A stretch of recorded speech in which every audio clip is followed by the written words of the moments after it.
So today I want to focus on three main issues. The first is that civil liberties under President Obama is as much in danger, if not more, than it was under President Bush. And I think for those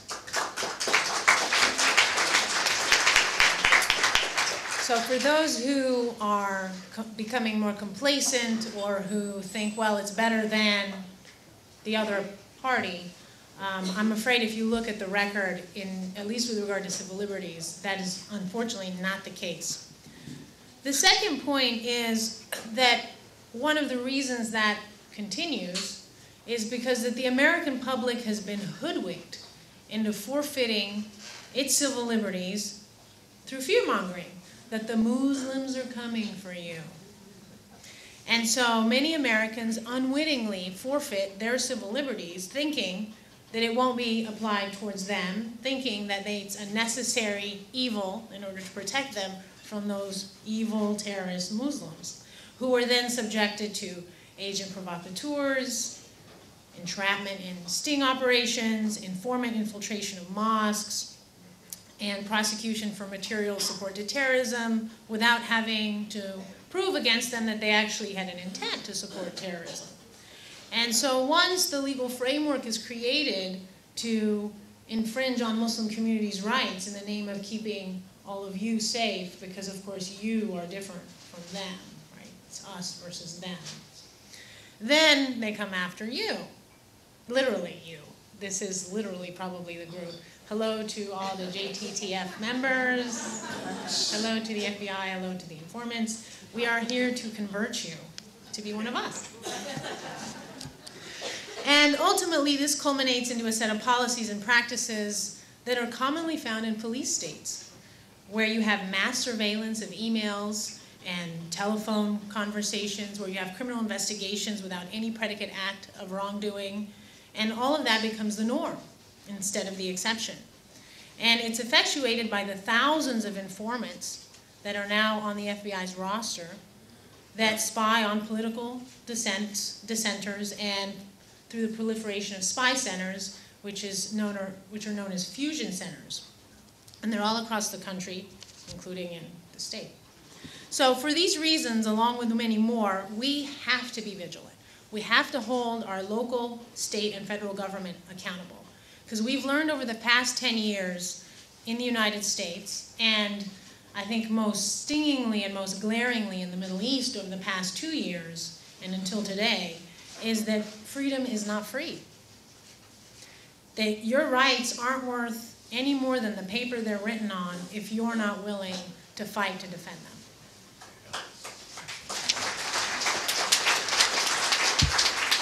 So let's talk a little bit about President Obama's abysmal record, and I clearly don't have enough time to go through the litany of horrors, but I will at least focus on some that I think are worth talking about today, and hopefully things that you're talking about at your workshops in more detail. The first is the state secrets privilege, which is essentially the legal tool used to keep all of us in the dark and to make it nearly impossible for us to hold the government accountable when they torture us, when they spy on us, when they do anything under the name of national security.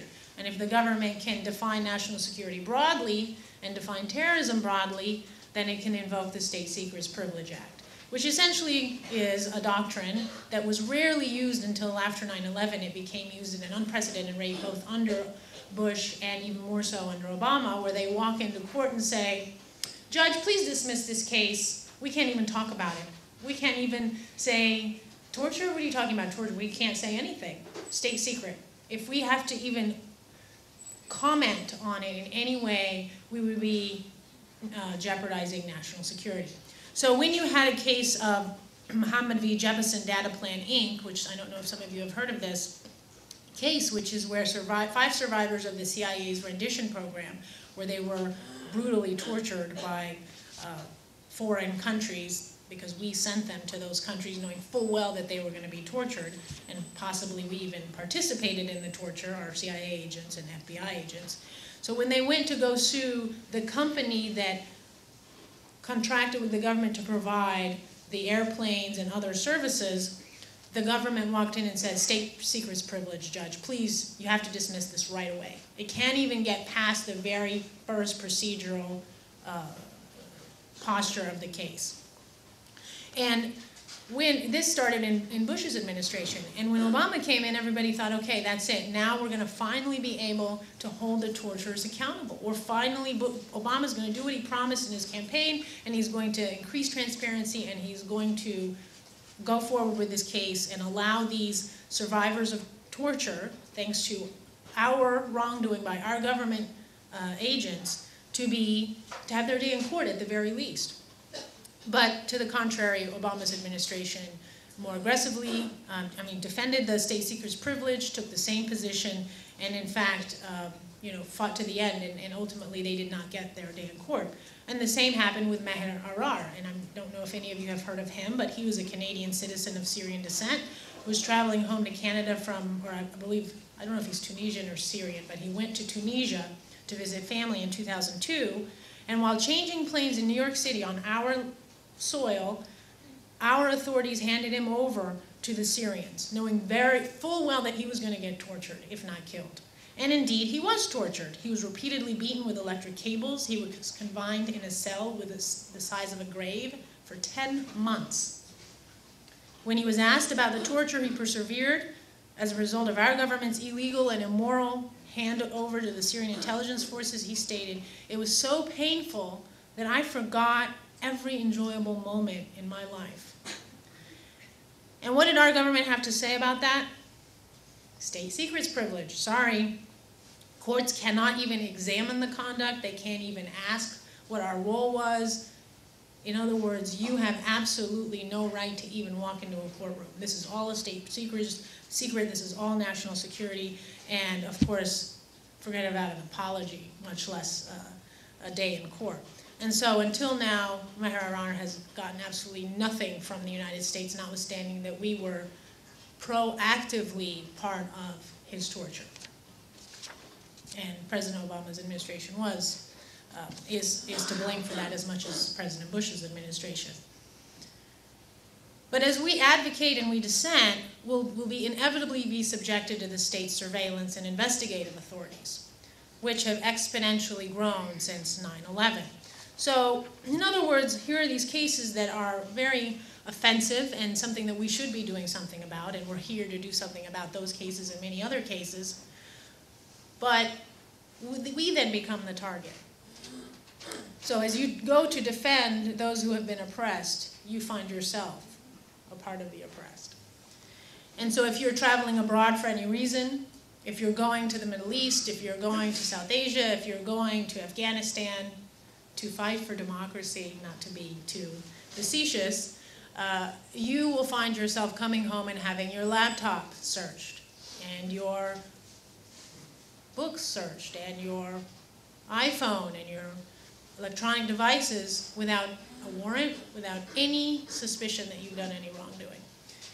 And again, the courts offer you no relief because the government walks in and says, national security, we have to do this to keep this country safe. And it started out where it was mainly Muslims who were being subjected to these border searches. And the public thought, well, you know, we gotta watch out for those Muslims. So it's, you know, it's wrong, we know it's wrong, but it's not me, and it's, you know, it's not a big deal. Sometimes somebody's gotta bear that burden. But of course, what happens? It starts to be expanded. And so then it goes to business people, it goes to anyone who's traveling, it goes to academics. And so you have a case now of Pascal Abidour, who is studying for his doctorate degree in Islamic studies, and he sued the government after he was handcuffed and detained at the border during an Amtrak trip from Montreal to New York. He was questioned and placed in a cell for several hours. His laptop was searched and kept for 11 days. And according to government data, these types of searches are not rare. Or they claim they're rare, but if you think 36,000 people per year are being screened by CBP without a warrant, this is all of your personal information, your texts, your Facebook, they get into everything. If you don't think that is a big deal, then perhaps you agree with the new norm of the United States of, what should we call it? The United States of no civil liberties. And then inside the border, you've got your electronic and telephone communications are monitored under the guise of national security. So telecommunications companies now work with the NSA to essentially collect all of your emails and all of your telephone records. And when you go to sue the telephone companies, they get retroactive immunity. Congress goes and says, well, we don't want to punish the telecommunications companies for helping us infringe on your civil liberties. And if that's not enough, when the whistleblowers come out, like Thomas Drake and William Binney of the NSA, and say, there is a lot wrong with what's going on. We have been NSA employees for decades. We are committed patriots, but there's a lot of serious civil liberties infringements going on. Well, what does Obama do? He prosecutes them. He shuts them up. So you're causing trouble for me. You're making it where I cannot continue towards this police state trend. So, and of course we know about Bradley Manning, who's been very, very severely punished and treated like an animal. Although, for those of us who know about the criminal justice system in the United States, unfortunately, that happens to a large swath of African American and Latino men every day. So perhaps this could be a way for us to show just how cruel our criminal justice system is, not just to people like Bradley Manning, who happens to be a white male, but also to the millions of people of color in our American criminal system. But for those who are bewildered about how our civil liberties have regressed to such an extent, the answer again lies, in my opinion, in the vilification of Muslims to justify changing laws that are later applied to all Americans. So you have to understand the plight of Muslims if you want to understand your future.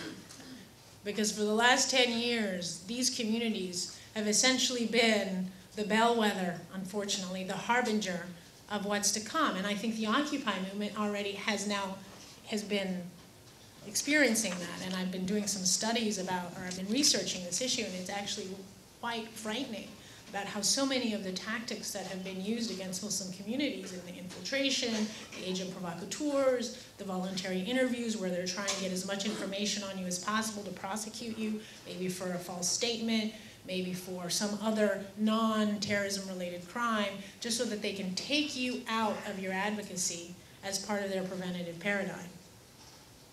And so what are the types of things that Muslim communities are experiencing, for those who may not be as familiar in the audience? One is there is an exponential growth of informants that have been essentially unleashed into these communities. Not just their mosques, but also their Muslim student associations and universities, by the NYPD, but I suspect by other local and certainly by federal agents. So you have, for example, according to a Mother Jones report, that you have 15,000 spies on the roster compared to maybe a couple thousand in the 70s or in the 80s. And it's just grown, but after 9/11, it doubled and tripled.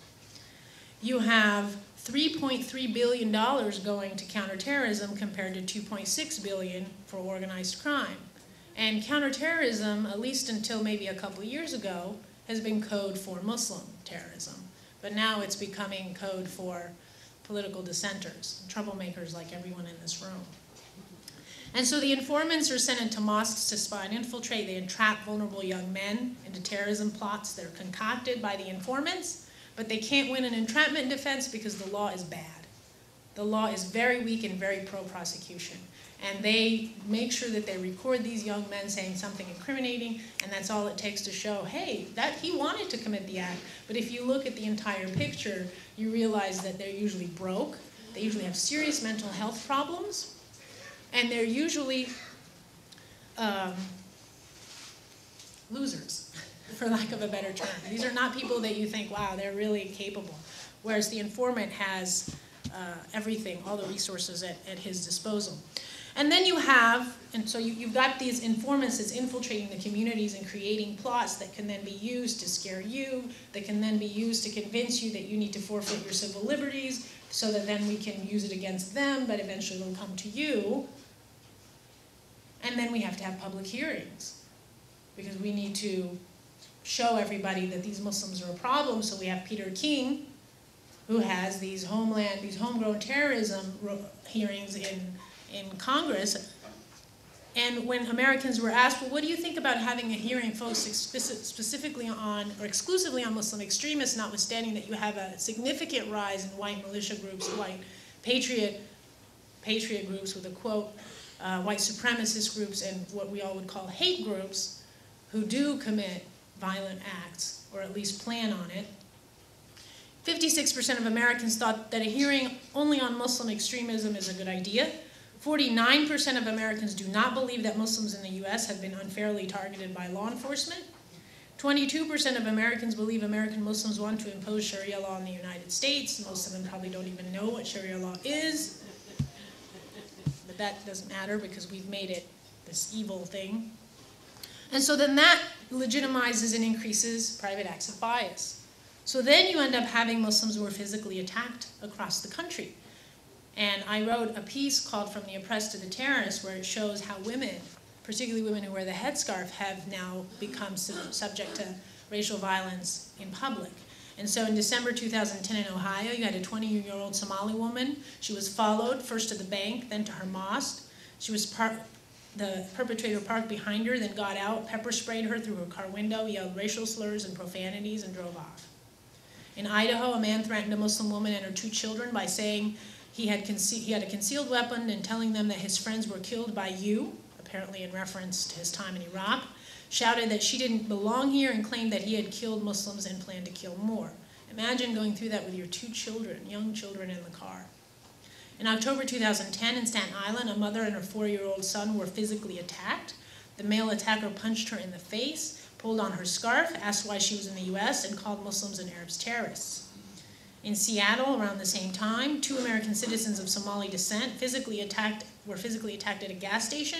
They were called suicide bombers, terrorists, told to go back to their country. The female attacker slammed the door on one of the women's legs, kicked her, and pulled her headscarf.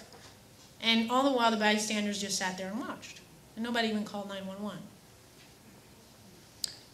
And I could go on. There's a litany of cases of racial violence. I just wanted to highlight those that are experienced by women, because I think that has been something that a lot of women's rights groups in the United States have overlooked. And for those of you who women's rights is one of your priority issues, I would just call you to task for not including Muslim women's rights in your agenda, particularly those who wear the headscarf as part of their religious freedom and individual rights, because I think that has been a glaring absence in the women's rights agenda. And then you have mosques that are vandalized across the country. October 2010, a New York mosque was vandalized for the 4th time, broken windows and nails scattered in the driveway. September 2010, Arizona mosque, paint spilled on the floor, windows broken, anti-Muslim graffiti at the mosque. In California, a burned Quran was found at the mosque in San Francisco. In Massachusetts, an imam was targeted, graffiti, nasty telephone messages, apples thrown at his home. In July 2010 in Arlington, Texas, which is actually very close to where I live, a man set fire to a playground at a mosque, stole and damaged mosque property, including graffiti, and many others. And there was just a recent event in Houston in a mosque where somebody threw a pig, a dead pig, at the door. So, I mean, you don't know whether to cry or laugh at that, but as you can see, it's still happening. It's 2012. I mean, obviously the pig has a symbolic meaning, as you know. Muslims consider pigs to be unclean. And then you have Muslims are discriminated at work. And for those who are interested in more on that, I wrote a piece called Sticks and Stones, The Words That Hurt. And I went through all the employment discrimination cases against Muslims and found that it is really bad out there for some people. They're being called terrorists, they're being called violent, backward, barbaric, disloyal, told to go back home. Many of the cases don't get reported because people's livelihoods are at stake. But what's happening is people are watching what the government is doing, and it's legitimizing bias. But they don't think it's bias. They think it's national security. So they don't think they're acting un-American. They think that they're protecting the country. And finally, what I love about homegrown terrorism is suddenly anybody who's not Muslim, you get a free pass for some reason. Or unless now Occupy movement, you guys are now in the club. But you've got Joseph Stack, who flew an airplane into the IRS building. It was politically motivated. Did anybody ever hear of Joseph Stack? So there's a few. Okay, there's a lot of Americans, when I tell them about this, they've never heard of Joseph Stack. If his name had been Mohammed Yusuf, he would have been on, the wall of fame of terrorists. James Cunningham was building a dirty bomb in his house. I believe it was in Connecticut, actually, or New Hampshire. Jared Lee Loughner, yes, he had a mental health illness, but so do a lot of terrorists. And he's a closer case, but you have to ask yourself, if his name were Muhammad Ahmed, would he have been treated in the same way, by the law and by the public? And we have to decide what the definition of terrorism is and be consistent how we apply it. You've got people who bomb abortion clinics. You've got white militia groups. You've got patriot groups, sovereign citizens groups who don't even recognize the sovereignty of the United States or the government. And you've got anti-government patriot groups that have, from 2008, there were 149 of them according to the Southern Poverty Law Center. In 2011, there were 1,274. 149 to 1,274. A lot of it had to do with the fact that the president was a black man. But these people don't discriminate in their hate. And you've also got the rise of the anti-government sovereign citizens groups. 1,000 ardent followers and 200,000 sympathizers across the country. They've killed 6 law enforcement officers since 2000 and possibly even more. So you have this significant disconnect. So on the one hand, this rise in extremism on the right, on the very, very far right, that is almost neglected. They address it when it's at its very extremes or when it's just about to turn into violence. In contrast with Muslims, they go around and try to create plots. They're literally going out there, I have to worry about my sons getting preyed on. That's ridiculous. I have to worry. Who are you talking to? And what does that do to a community? You don't trust each other. You go to your house of worship, you don't know who's who. It completely decimates the cohesiveness of these communities. When they build charities, people are afraid to give money to them because if they give money to a charity, maybe that could land them on some watch list, that could land them in material support to terrorism claim. So these are things that we all have to be very aware of, very informed about, and we have to consider that part of our problem. It's all us, because it will come back to get you. Okay, and then finally, I just want to talk briefly about the mass surveillance state, and just to make sure for those who don't know about these issues to please be informed. The Joint Terrorism Task Forces are quite a pernicious institution that may facially appear to be justified, but they're essentially where they get your local police department, that you pay their taxpayer dollars, they bring them into the federal system as a member of the Joint Terrorism Task Force. The police members who are part of it are sworn in and deputized as special federal officers, and they receive security clearances. They're prohibited from disclosing any classified or sensitive information, including to the city council or to the mayor. They have to sign non-disclosure agreements, and they are considered federal employees for purposes of defending claims arising out of JTTF activity. The problem with that is when they go and spy on all of you for an event like this, you can't find out, even though you pay their salary. You can't go and engage in what normal civilian oversight, which is what city councils are for, which is what state and local governments are for. But you pay their salaries. And so the federal government has figured out a way to co-opt your public servants into its agenda that infringes on your civil liberties. And so just to give you some examples, the ACLU has been engaging in a lot of Freedom of Information Act litigation, and they have found that, for example, Colorado, the JTTF was collecting personal information on nonviolent protesters. Agents involved with JTTFs had infiltrated activist peace groups. In Minneapolis, the JTTFs infiltrated a vegan potluck and eventually reported back to authorities on organized protesting activities in preparation for the 2008 Republican National Convention in nearby St. Paul. In Virginia, a 2009 document created by the Virginia Fusion Center, which is these little spy centers that are controlled. They're funded by the federal government, but they're controlled by their state entities, and the JTTF work within. It's all kind of an incestuous relationship. But fusion centers and JTTFs are like this. And they are these spy centers who can't find enough Muslims committing terrorism or can't find enough schmucks to entrap, so they go to vegan potlucks and places like that and waste our money. And they produce these reports. And so the Richmond Police Department that participates in the Fusion Center and the JTTF had essentially issued a report that got leaked where they were spying on animal rights activists, environmental activists, and anarchists. The Maryland State Police was caught infiltrating peaceful protests, peaceful political groups that were opposed to the death penalty and opposed to war. And there were also other cases in Pennsylvania, Georgia, Colorado, California, and New York. And that's thanks to sunshine laws. Without freedom of information, none of us would know any of this. And they would just be lying in your face and going, we're not doing anything, don't worry. And if we are, it's those Muslims, it's not you. It's okay.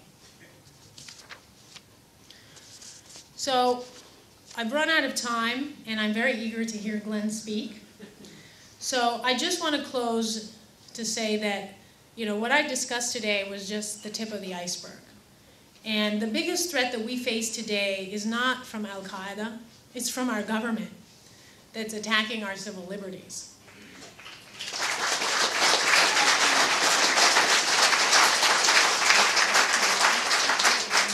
And so it is incumbent on each one of us to actively fight for our rights, because we have learned in the past 11 years, and those of us who are students of history over the past many decades, that eternal vigilance is the price of freedom. Thank you.